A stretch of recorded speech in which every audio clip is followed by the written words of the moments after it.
Tito, capítulo 1, versos de 5 a 9.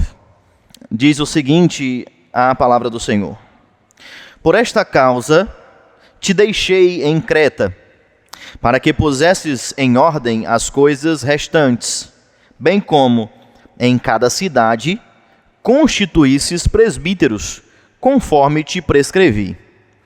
Alguém que seja irrepreensível, marido de uma só mulher, que tenha filhos crentes, que não são acusados de dissolução, nem são insubordinados.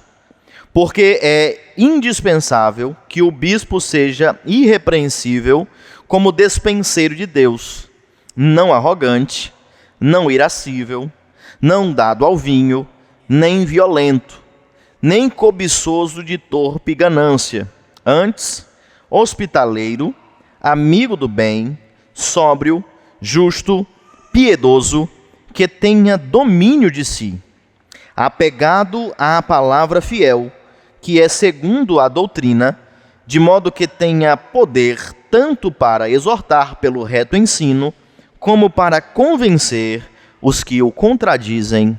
Amém. Oremos.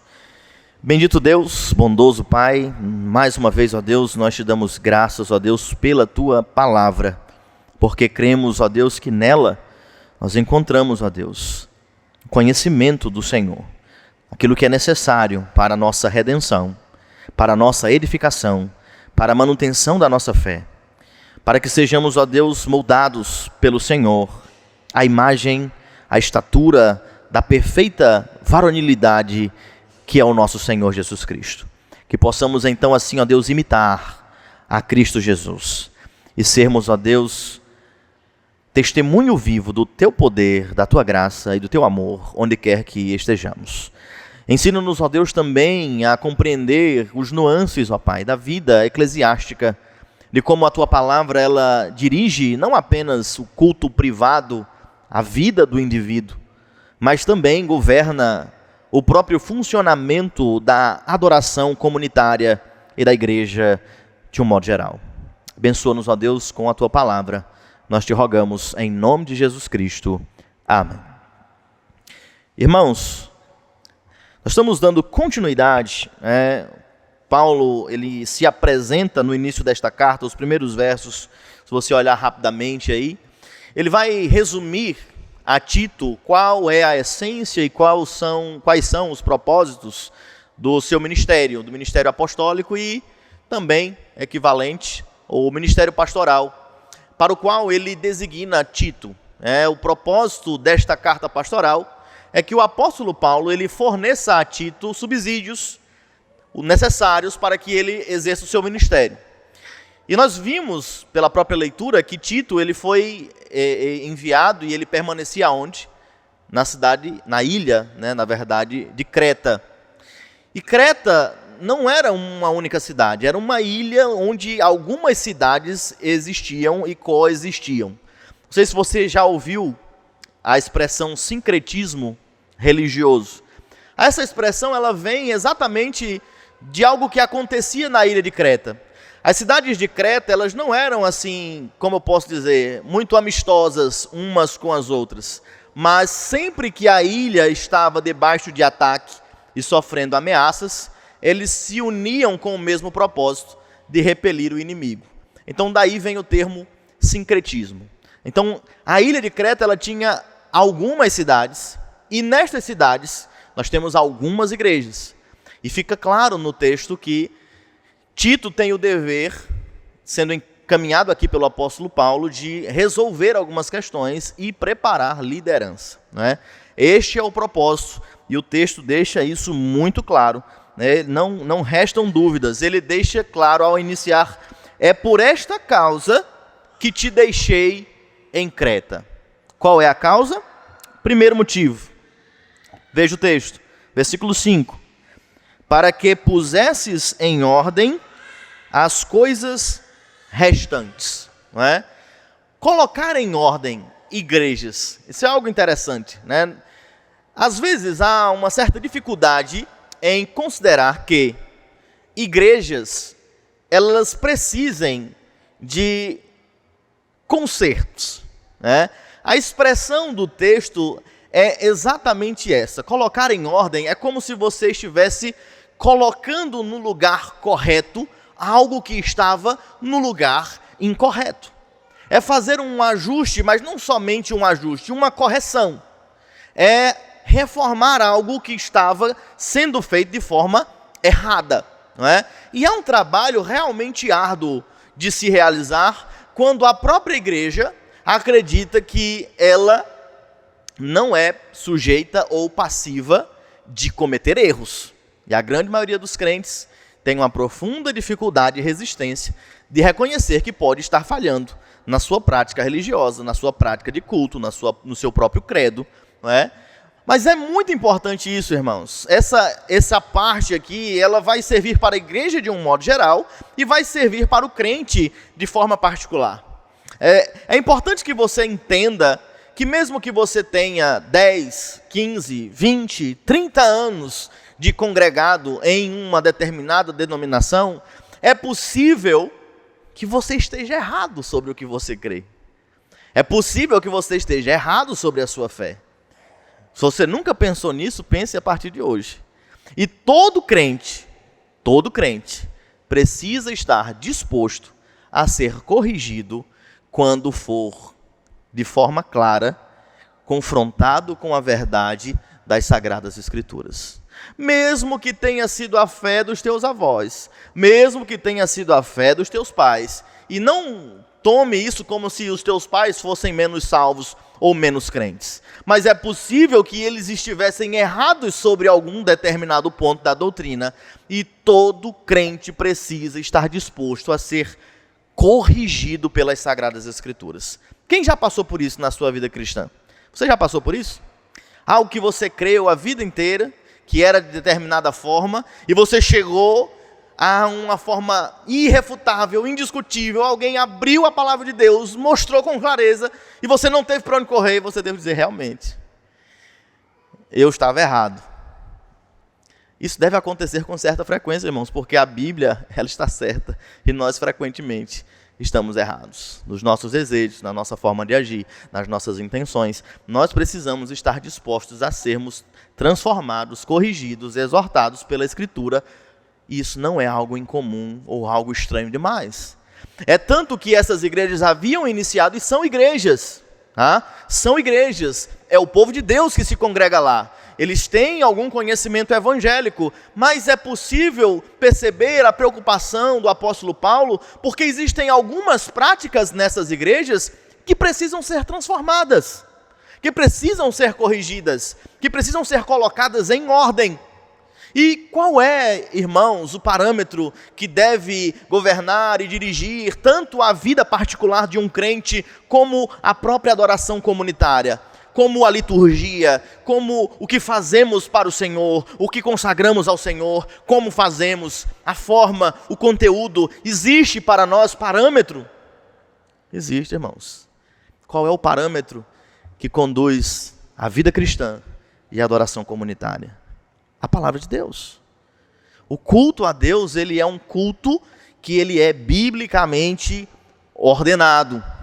Quando nós iniciamos o culto solene aos domingos, no ajuntamento da congregação, nós lemos a Santa Convocação, para que os irmãos entendam que quem ordena o culto não é a igreja.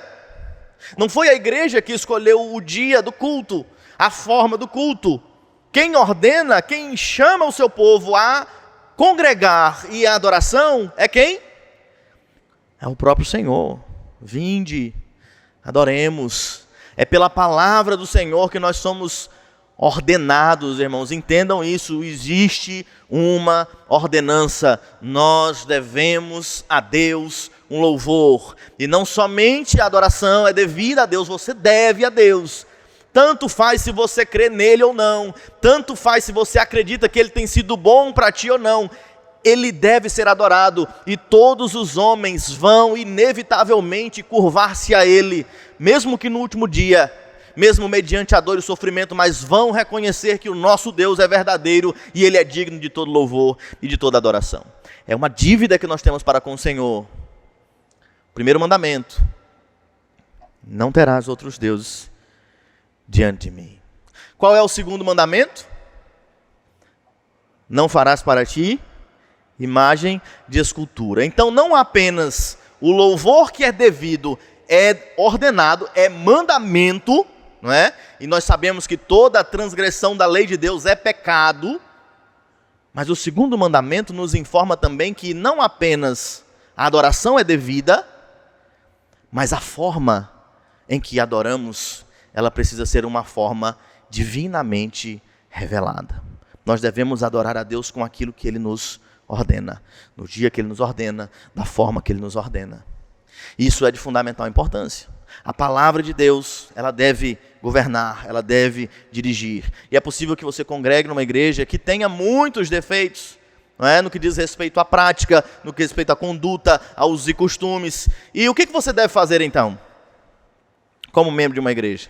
A grande maioria, né, se é colocado nessa circunstância, ele vai procurar uma igreja melhor, ou mais correta, não é? Mas salva esta situação, não havendo possibilidade. Você está numa cidade em que todas as igrejas, elas têm algum tipo de defeito na liturgia, na sua forma, no seu credo. O que você faz então? Você tem duas opções. Primeira, você começa um trabalho evangelístico na sua casa e começa a cultuar a Deus com a tua família e convida os teus vizinhos para cultuar a Deus. Ou você vai congregar nesta igreja, que tem um povo de Deus, que tem alguns desvios, e lá você vai ser bênção na vida daquela igreja, trazendo de toda forma respeitosa, não é? A instrução conforme a palavra de Deus. Existe, irmãos, um parâmetro, existe uma forma, e nós não podemos nos esquecer disso. Nós temos muito o que melhorar, temos sempre o que aprender, e não é algo que é novidade, é algo que já acontecia. E quem deve estar especialmente envolvido com este trabalho de conduzir o povo de Deus à adoração de forma bíblica e de forma ordenada? É aqui que nós encontramos, irmãos, por que é de fundamental importância que tenhamos pastores e presbíteros comprometidos com a verdade da palavra de Deus. Porque se nós não o tivermos, se nós não temos homens que conhecem a verdade das Sagradas Escrituras e que defendem a verdade das Sagradas Escrituras, tudo o mais o que praticamos como igreja vai ser prejudicado. O culto vai ser prejudicado, a forma vai ser prejudicada. É de especial importância, irmãos, e nosso propósito no estudo das cartas pastorais é exatamente o preparo para que tenhamos presbíteros e diáconos, de acordo com os padrões bíblicos revelados. E é este o caminho. Nós precisamos de líderes que tenham conhecimento da verdade, que amem a Deus, que sejam eles mesmos exemplo de conduta e de fé. Tá? Não podemos negligenciar isto. Quem ocupa o papel de liderança na igreja local precisa ser um homem que é dotado não apenas de vocação, mas de todos os dons e talentos que o próprio Senhor concede para que exerça o seu ministério de forma frutífera. E estas características, elas vão ser demonstradas no texto em questão. Mas eu queria enfatizar exatamente estes dois pontos. O desejo do apóstolo Paulo para com Tito é que ele coloque as coisas no lugar. Você acha que isso é um trabalho fácil, irmãos? Já tentou mexer na ordem da tua casa? Tentar consertar alguma coisa na sua rotina? Não é algo fácil, irmãos. Não é algo simples. Você, por vezes, acaba escolhendo o caminho mais fácil. Nós sempre temos o hábito de escolher o caminho mais cômodo, de escolher o caminho que mais agrada o nosso coração. Mas nós não estamos falando da nossa casa, nós estamos falando da casa de Deus. E na casa de Deus, o caminho a ser seguido não é o caminho que mais nos agrada, mas é o caminho que agrada a Deus. E se nós amamos a Deus, nós vamos nos deleitar nele quando fizermos a sua vontade. Então, perceba, o propósito é pôr no lugar, e o que mais? Ainda no versículo 5, constituísses presbíteros.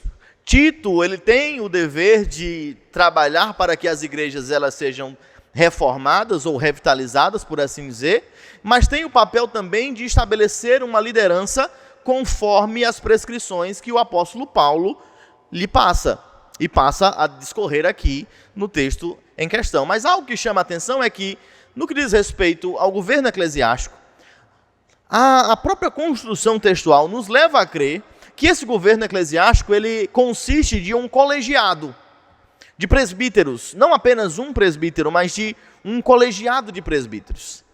E você percebe que isso se harmoniza muito bem com aquilo que cremos e professamos na Igreja Presbiteriana do Brasil. Nós temos um concílio, chamado de conselho, e ele é constituído por presbíteros. E é exatamente por esse motivo que a Igreja Presbiteriana ela é chamada de Igreja Presbiteriana. Porque ela é governada por presbíteros. Não é um só homem. Não é como uma igreja episcopal, onde tem um homem e ele é o manda-chuva, ele decide. Nós temos um colegiado, é um governo que não é centralizado na mão de um único homem, e esse colegiado tem o dever e a responsabilidade de zelar, não pelos seus próprios interesses. Por mais que as pessoas acreditem que um governo presbiteriano é um governo democrático, ele não é. A preocupação dos presbíteros não deve ser satisfazer a vontade do povo. A preocupação dos presbíteros deve ser atender à vontade de Deus. Deve ser um governo teocrático, onde a vontade de Deus governa. E estes homens são cobrados pelo próprio Senhor, se falham nisso.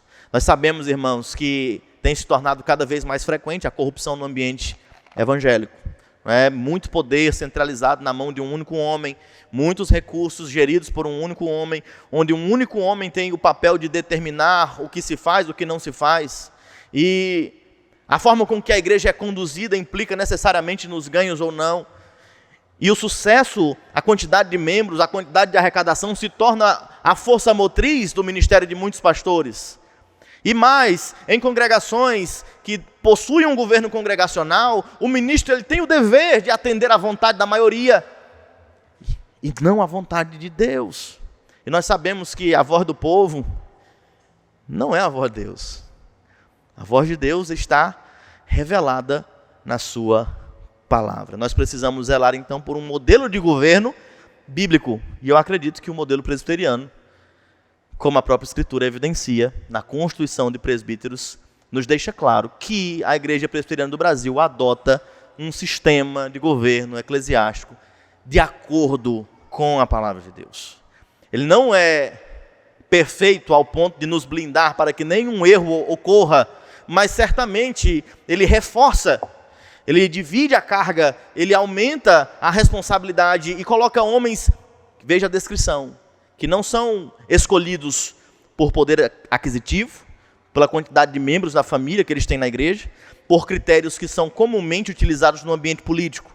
Os critérios que são utilizados para a escolha dos presbíteros, eles vão ser expostos aqui, e eles têm a ver com a sua integridade, com a sua vida, com o seu testemunho, se de fato são homens de acordo com o coração e a palavra de Deus. Então, irmãos, vocês, membros da Igreja Presbiteriana do Brasil, que vão participar de um processo de eleição de oficiais, têm o dever e a responsabilidade de escolher homens de acordo com estes critérios. E os homens da igreja, eles precisam olhar para estes critérios e encontrar nestes critérios um ideal. É assim que o Senhor requer que um homem seja para presidir na sua casa, para trabalhar conduzindo o povo de Deus. É isso que o Senhor coloca como ideal para um pastor segundo o seu coração. E você, como homem que é pastor do seu lar, precisa entender que este alvo é o teu alvo. Estas virtudes e essas descrições e características são aquilo que você deve almejar, não se você quiser se tornar um presbítero. Independente disto, são virtudes que devem ser amadas e desejadas por todos os homens que servem a Cristo.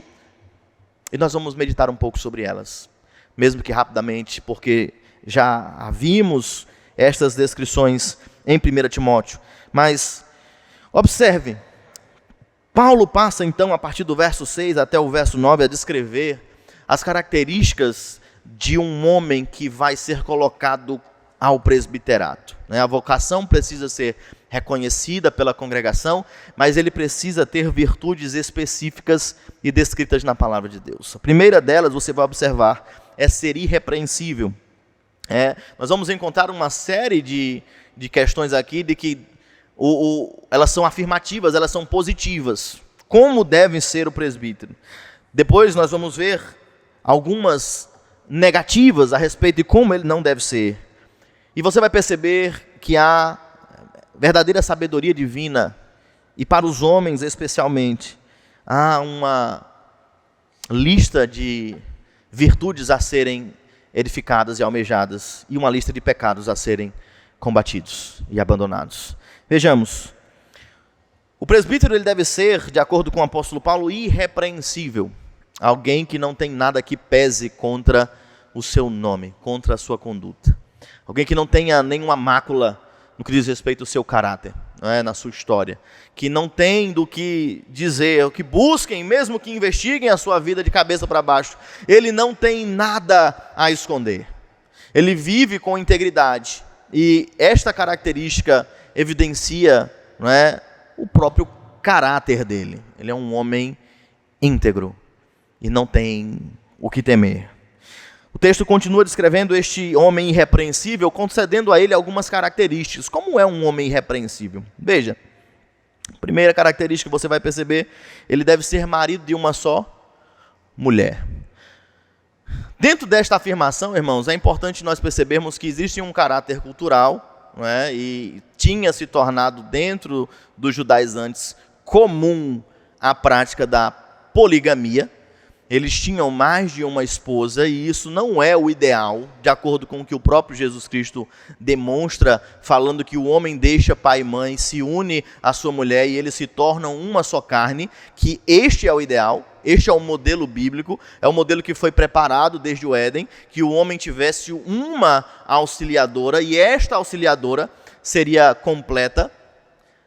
Mas não apenas a poligamia era um pecado a ser combatido, mas também aquilo que tem se tornado cada vez mais comum na nossa sociedade. Você sabe do que eu estou falando? Adultério e divórcio. O divórcio cresceu assustadoramente, Nós tivemos um aumento durante o período da pandemia de 70% só no Maranhão. Então tem se tornado comum. O adultério nem se fala, irmãos, porque culturalmente ele é até aceito na nossa sociedade. Há alguns anos atrás era normal, era tido como normal e hoje continua sendo tomado como normal que o homem ele tenha a sua mulher em casa e ele seja promíscuo. E tenha outras mulheres na rua, quando viaja, e eles contam histórias de pescarias, de caçadas e de coisas que fazem e como mentem para enganar as suas esposas. E se você vive num ambiente corporativo, masculino, você ainda ouve estas mesmas histórias todos os dias, de como eles enganaram as suas esposas. Ao ponto de você perceber alguns homens ainda se lamentando, porque todos os seus colegas, eles cometem o adultério e dizem assim, parece que sou só eu que sou besta. O absurdo que nós chegamos é ao ponto de um homem de bem desejar ser um promíscuo e adúltero, como se isso fosse qualidade ou evidência de virilidade, quando não é. O Senhor abomina o adultério, bem como o Senhor abomina o divórcio. São coisas que perante o Senhor são abomináveis. Você quebra um voto, se você sabe o que é o casamento, ele é um voto feito perante o Senhor e o seu povo. E é um voto de um compromisso de fidelidade eterna, até que a morte separe. E se você quebra este laço e esta aliança, você tem o Senhor como juiz, como testemunha. Você peca certamente contra a sua esposa, mas peca contra Deus. E o Senhor Deus, Ele não vai deixar esse pecado impune. Nós temos em Malaquias exemplo claro de como Deus, Ele inclusive deixou de ouvir as súplicas do seu povo, porque o seu povo era infiel para com as mulheres da sua mocidade. Os homens, eles se tornaram promíscuos. Então essa é uma característica que nós devemos defender. Um homem de Deus, ele é um homem fiel. Ele não pode nem cortejar com a promiscuidade. E eu vou além, irmãos. Jesus Cristo, ele joga a situação no nível ainda mais difícil. Porque você pensa, eu nunca dormi com mulher nenhuma. Mas Jesus Cristo diz que se você olhar para uma mulher que não é a tua, com intenção impura, você comete adultério. E aí os homens precisam ponderar sobre isso. Você não tem chegado às vias de fato, não é como um fariseu legalista, né? Mas você tem se demorado no olhar, você tem nas suas redes sociais aquelas mulheres que do nada aparecem sem roupa, que têm o hábito de se exibirem e de mostrarem o seu corpo, e você tem gastado tempo observando estas coisas, mas você tem consumido conteúdo erótico, que hoje é disponível em tudo que é lugar online. Você tem feito estas coisas, e mesmo que você não chegue às vias de fato com uma mulher real, você tem traído a sua esposa e tem cometido este pecado, mesmo que isolado, num lugar escondido, você tem cometido este pecado e tem quebrado os seus votos na presença de um Deus Todo-Poderoso. E você precisa entender isto. Deus abomina este pecado. Deus odeia o adultério e o divórcio. O homem de Deus, ele não pode negociar valores tão importantes. Irmãos, nós estamos falando do Evangelho. Homem cristão, você é um tipo de Cristo. No casamento você vai refletir o papel daquele que é Cristo para com a sua igreja, que está disposto a amar a sua esposa e se sacrificar por ela. Então, quando você se permite a prática desta imoralidade, você está pecando contra Deus e contra a glória de Cristo e contra o Evangelho, e você dá um péssimo testemunho. Então entenda isso. Um homem irrepreensível, ele precisa ser marido de uma só mulher. O que mais? O que o texto diz? Ele precisa ter filhos crentes, que não são acusados de dissolução, nem são insubordinados. Se pudéssemos resumir, este homem, ele é um pai firme, tá? E é importante você delimitar aqui este ambiente. Este critério, ele se estende ao período em que os filhos estão debaixo do controle dos seus pais, tá? É possível que um homem tenha sido firme na sua criação, tenha levado os seus filhos à casa do Senhor, tenha criados no temor do Senhor, tenha criado na disciplina, e no momento que eles alcançam a sua maioridade, a sua liberdade, eles deixem o caminho do Senhor. O pai, ele não pode salvar o seu filho, por melhor que seja.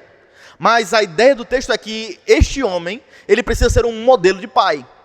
É um pai que é justo e é firme. Quanto ao pecado, ele corrige. Quanto à insubordinação, ele se opõe e ele faz valer o seu governo, a sua autoridade. É um homem que governa a sua casa, que tem autoridade sobre os seus filhos, que os seus filhos o atendem, que ele não é injusto, que ele não permite que os seus filhos se afundem nas mentiras e no engano.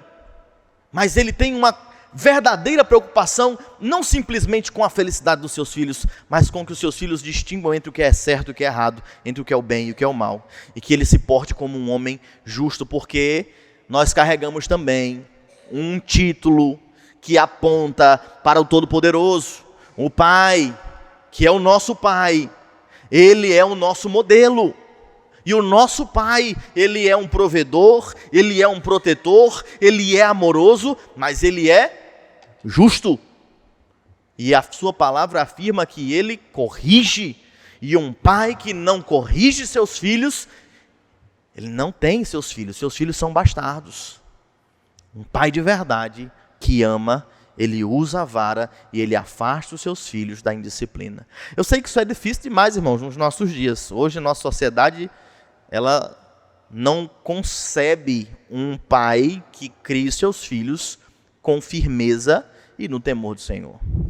Nós temos até um material sobre educação de crianças, né? Tudo que você precisa saber sobre a disciplina bíblica, de Simone Quaresma. É um livro muito bom, mas ele está proibido à venda no nosso país, porque ela vai tratar a disciplina à luz de Provérbios. Eu tenho o e-book, depois eu compartilho com vocês. Vou compartilhar só porque está proibida a venda. Mas ela vai fazer uma exposição de como a Escritura demonstra que o uso da vara é necessário. Você precisa corrigir o teu filho. E sim, pastor, tem que ser fisicamente. Eu acredito que a vara não é uma metáfora. Porque o texto diz, fustiga-o com a vara, não morrerá. Ela não é uma vara metafórica, parabólica. Ela é uma vara.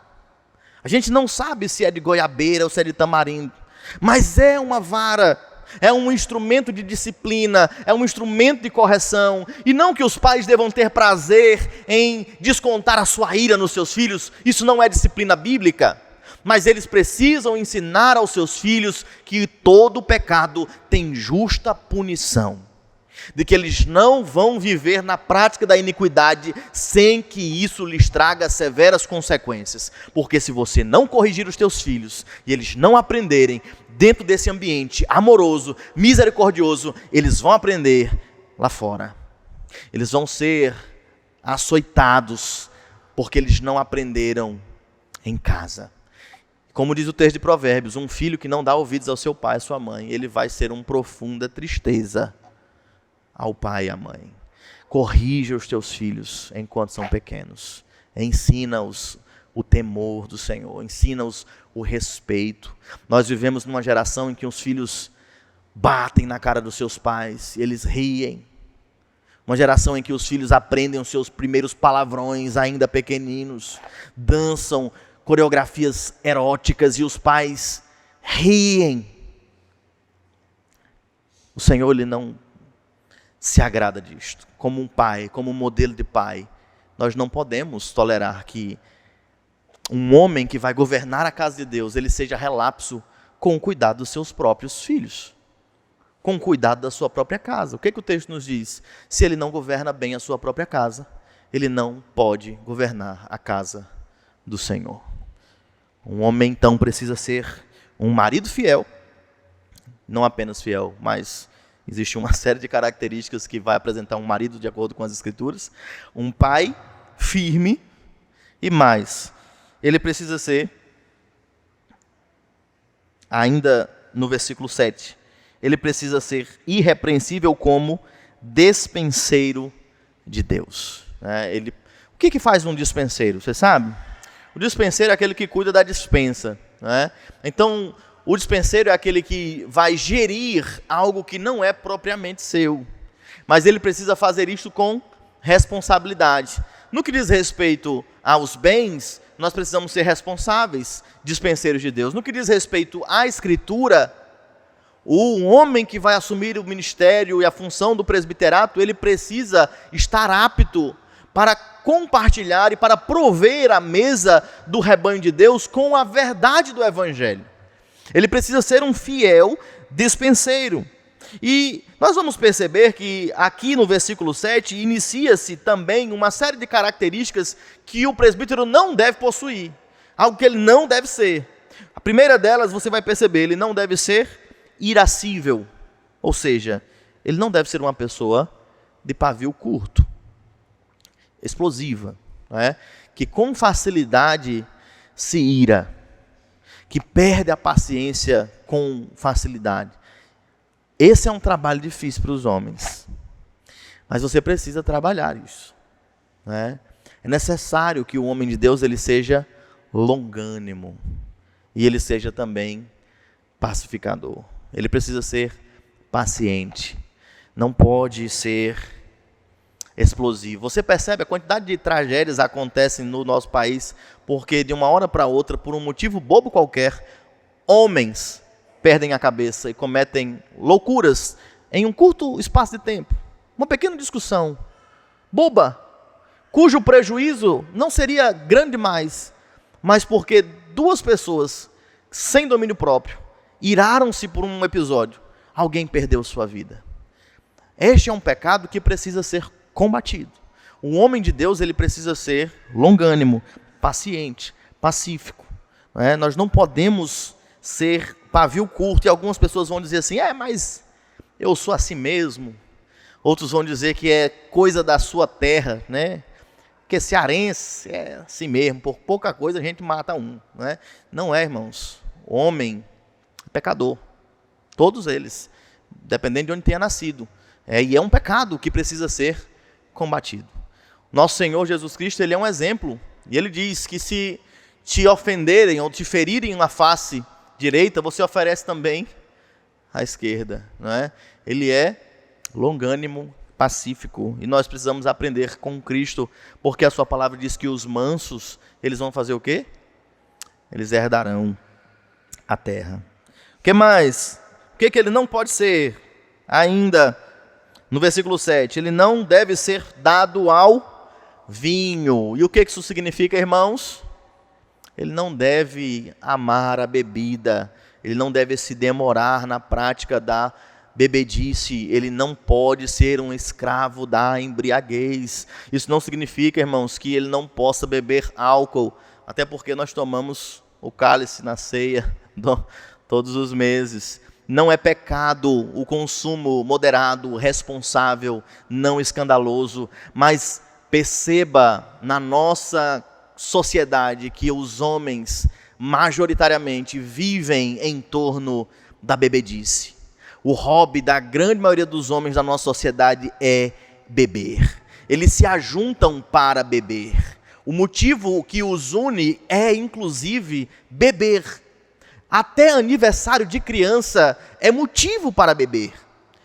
Está faltando beber no velório agora.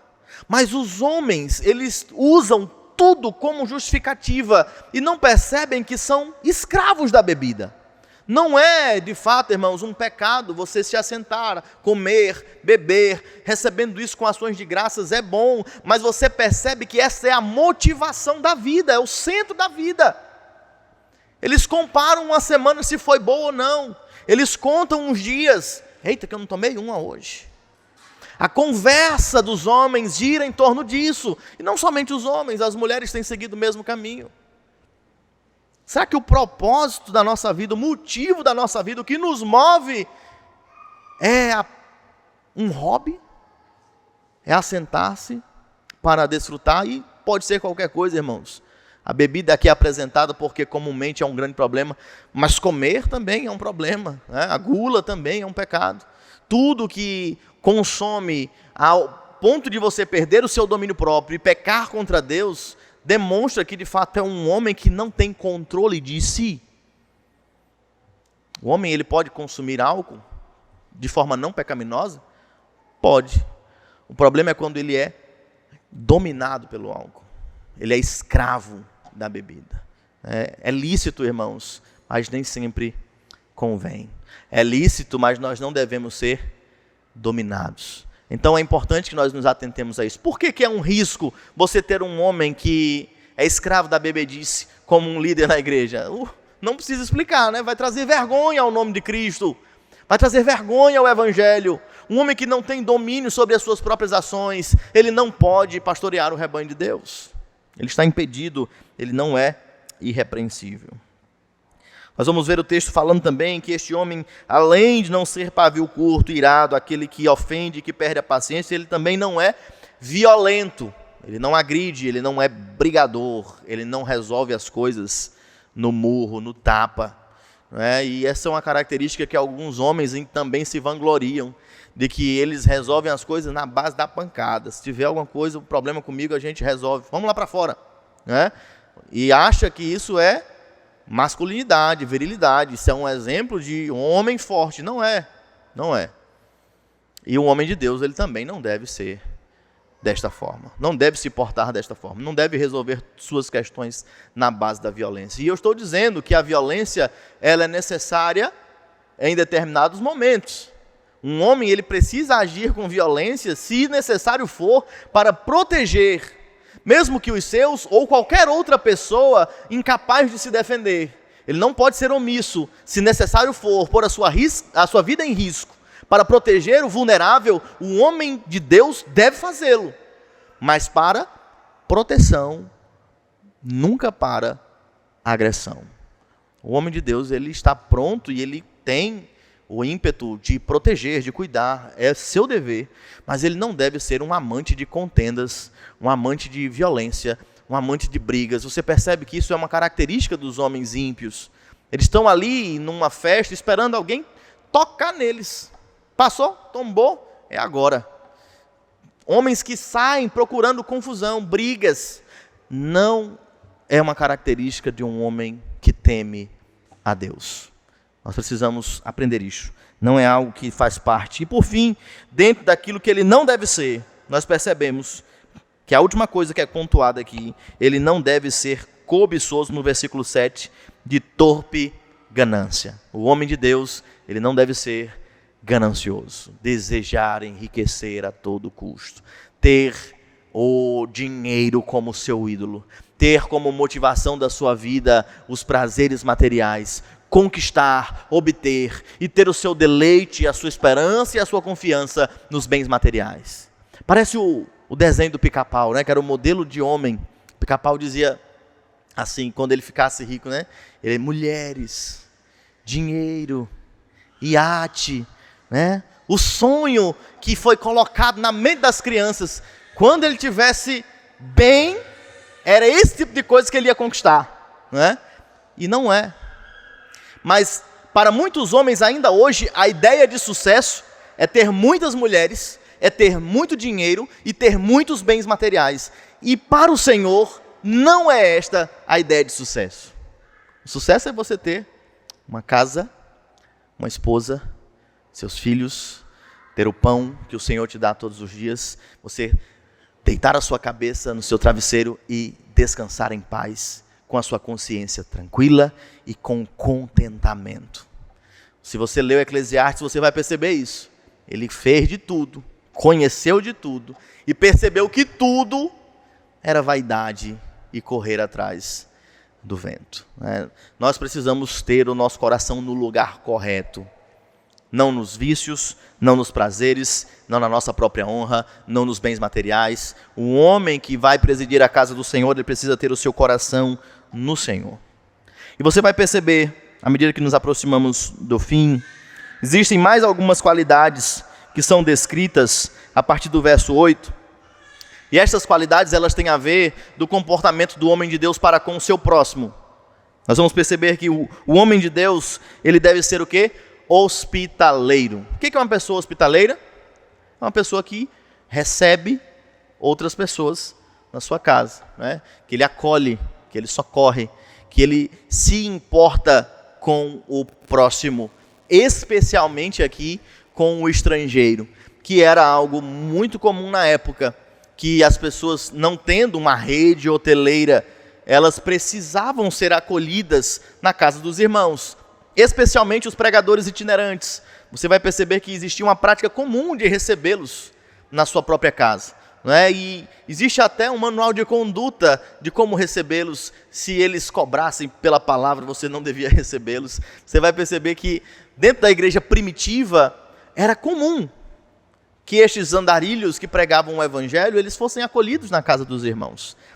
Isso nós vamos aprender e devemos compreender que o homem de Deus, ele precisa estar preocupado com o próximo, com o estrangeiro, com o necessitado, não é? A outra característica vinculada a essa, no que diz respeito ao cuidado para com o próximo, é que ele seja amigo do bem, que ele ame o bem e quem faz o bem, que ele seja rodeado de pessoas de bem, que tenha no seu círculo de amizades pessoas que são comprometidas com o bem, e ele mesmo é um exemplo de alguém que pratica o que é bom, não é? Ele tem um testemunho público e ele tem um bom testemunho para com as pessoas à sua volta, não apenas os estrangeiros, mas aqueles que são mais próximos. Nós sabemos, irmãos, que uma pessoa virtuosa, ela tem ao seu redor pessoas também virtuosas. Ela busca pessoas que vão fortalecer a sua fé e não enfraquecer. Ela busca se rodear de pessoas que vão ser uma motivação para o seu crescimento e que vão abençoar a sua vida cristã, e não o contrário. Um homem de bem, ele vai procurar aproximar-se, confiar de pessoas que têm a mesma conduta, que têm a mesma postura. Muitas vezes, né, nós encontramos isso dentro dos nossos irmãos, que têm a mesma fé, que têm o mesmo ideal, né?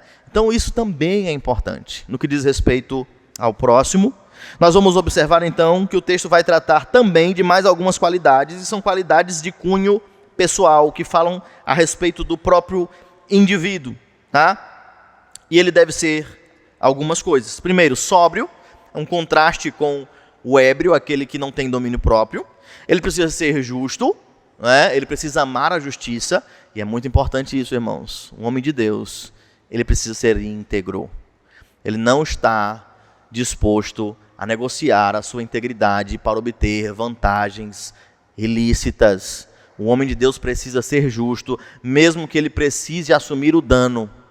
Tem um testemunho, né, que o irmão Zé Roberto pode partilhar, né, com os irmãos. Nós passamos uma programação, fizemos um passeio num lugar muito difícil de chegar, não de chegar, mas de voltar, chamado Belo Banho.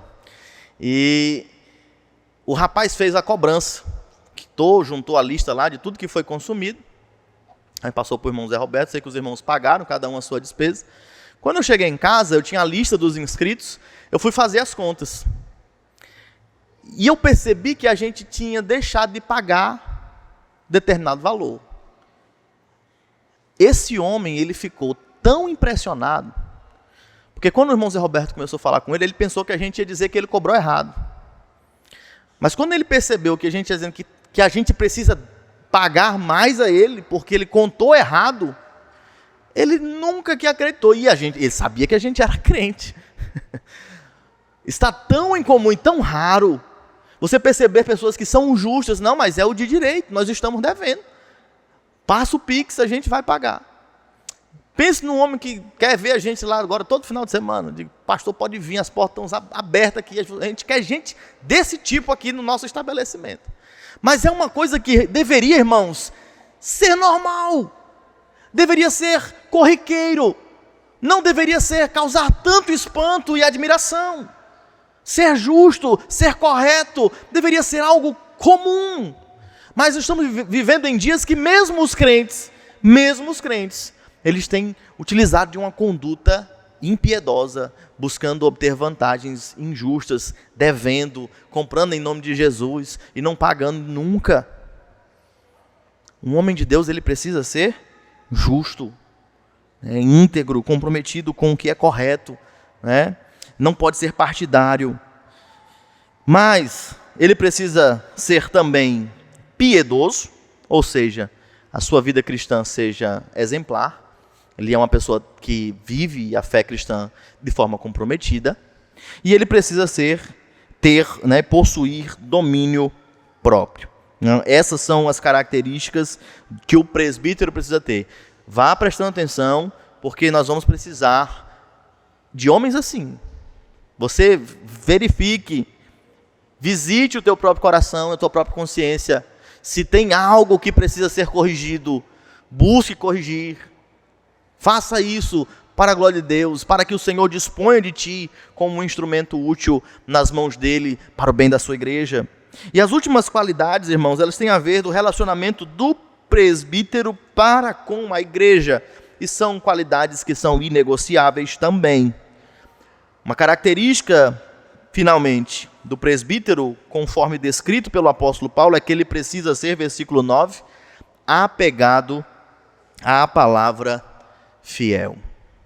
O presbítero, ele precisa ser apegado à verdade das Escrituras. Ele não pode ser leigo, ele não pode ser neófito, ele não pode ser inapto, ele precisa conhecer a palavra de Deus. Ah, pastor, ele precisa fazer um curso de teologia? Não necessariamente.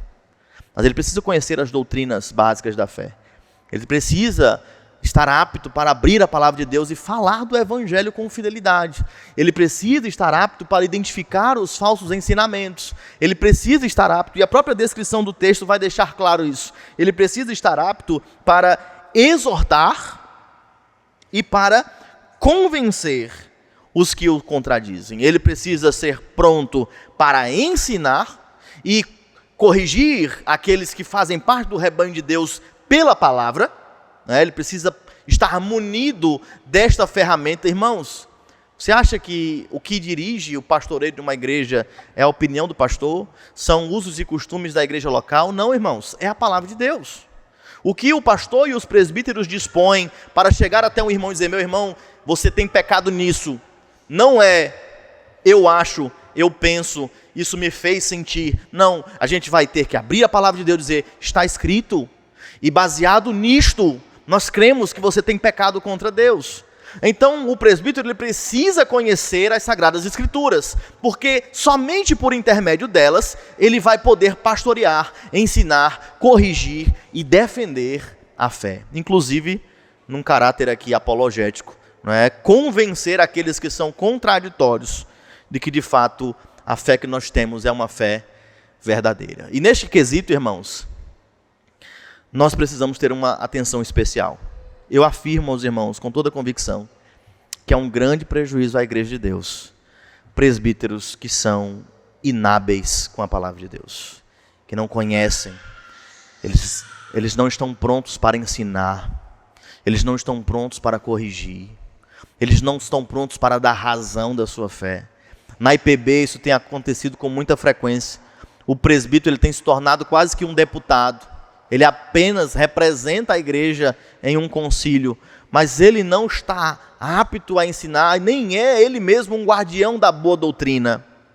E com isso a igreja padece, porque estes presbíteros, eles vão ser o pastor. Quando a igreja troca de pastor, se por um acaso for da vontade de Deus, que eu deixe de estar com os irmãos, ou o Senhor me promova para a glória, está nas mãos deles. Quem vai policiar com maior poder, com maior atenção, o pastor que vai assumir o púlpito dessa igreja, além dos irmãos, são os presbíteros. Eles precisam defender a doutrina, mesmo que o pastor chegue, seja um pastor renomado, e se ele defender aquilo que é contrário às Sagradas Escrituras, os presbíteros, nossos presbíteros, eles precisam se posicionar. Eles precisam dar razão de pastor, o senhor está errado, por isso, por isso, por isso. Mas eu faço isso a vida toda, eu digo, mas o texto da palavra do Senhor diz que assim, assado. É assim que a IPB funciona. Deveria funcionar. Nós precisamos estar resguardados da palavra de Deus. Então é de fundamental importância que os homens que vão presidir o rebanho do Senhor, eles sejam íntegros, eles sejam irrepreensíveis, eles tenham um bom testemunho, eles tenham uma boa conduta e eles conheçam a Deus e a sua palavra. Eles contem com a afeição das pessoas que estão à sua volta, mas especialmente eles estejam prontos para defender a fé e dar razão da fé e anunciar a fé e pôr para fora os lobos que tentarem entrar no rebanho de Deus. Esta é a função do pastor. E os presbíteros são pastores e copastores do rebanho de Deus. Eles precisam estar prontos para combater todo falso ensino e para pôr para fora todos aqueles que se levantam contra a verdade das Sagradas Escrituras. Não importa se ele é amado por todos, importa se ele é fiel à palavra de Deus. Então, queridos, essas são as características as quais nós precisamos ponderar, conhecer e clamar a Deus que nos dê homens com estas virtudes. E nós homens clamarmos a Deus que nós sejamos estes homens com estas virtudes. Que o Senhor disponha e nos habilite, nos capacite para melhor servirmos na casa do Senhor, para sermos usados pelo Senhor poderosamente para o bem da sua igreja. Que o Senhor assim o faça para a glória do seu nome. Oremos.